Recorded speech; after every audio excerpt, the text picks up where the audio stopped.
৭০,০০০ শিকলে বেঁধে যখন ভয়ঙ্কর জাহান্নামকে হাসরের ময়দানে টেনে আনা হবে, তার গর্জনে থরথর করে কাঁপতে থাকবে পুরো মানবজাতি। কোটি কোটি পাপীকে গিলে খাওয়ার পরও সেই রাক্ষসে আগুনের ক্ষুধা মিটবে না। স্বয়ং আল্লাহ রাব্বুল আলামিন যখন তাকে জিজ্ঞেস করবেন, আজ কি তুমি পূর্ণ হয়েছ, সে আসমান কাঁপিয়ে হুঙ্কার দেবে, আল মিম মাজিদ, আরো কি কেউ বাকি আছে? আমাকে আরো দিন। কিন্তু কেন এই বিশাল জাহান্নামের পেট কখনো ভরে না? কারণ এটি কোনো সাধারণ গর্ত নয়, এর ভেতর লুকিয়ে আছে নিকষ কালো অন্ধকারের 7টি ভয়ঙ্কর খাদ, যার প্রতিটি স্তর আগেরটির চেয়ে 70 গুণ বেশি উত্তপ্ত।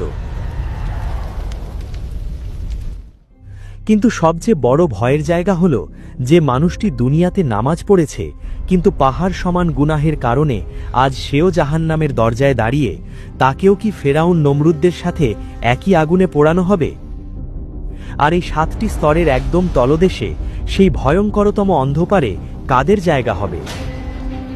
চলুন কোরআন ও হাদিসের আলোকে জেনে নিই জাহান্নামের 7 স্তরের সেই হাড় হিম করা বর্ণনা।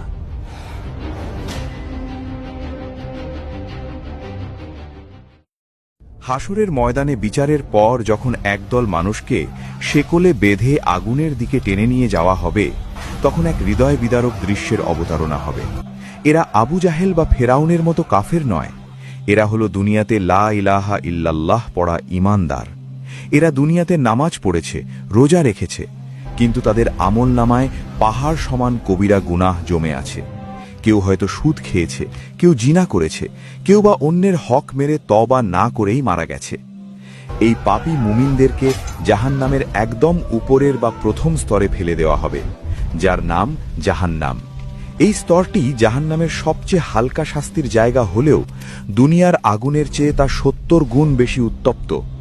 দুনিয়াতে চুলায় রান্না করতে গিয়ে একটি ছোট জ্বলন্ত কয়লা বা ম্যাচের কাঠি হাতে লাগলে আমরা ব্যথায় ছটফট করতে থাকি, পোড়া জায়গায় বরফ ঘষি।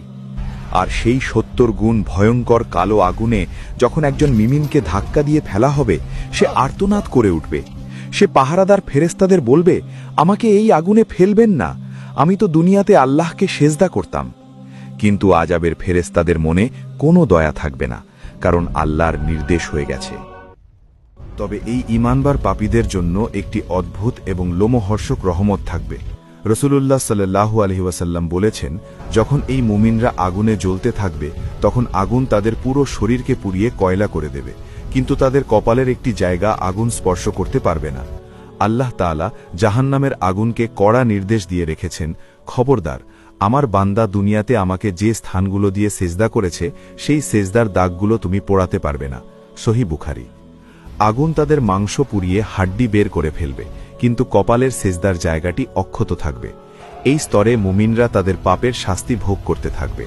হাজার হাজার বছর পর যখন তাদের পাপের মেয়াদ শেষ হবে, তখন নবী রাসূল এবং নেককারদের সুপারিশে বা শাফাআতে এই প্রথম স্তর থেকে ঈমানদারদের বের করে আনা হবে এবং আবে হায়াত বা জীবন সঞ্জীবনী পানি দিয়ে ধুইয়ে তাদের জান্নাতে পাঠানো হবে।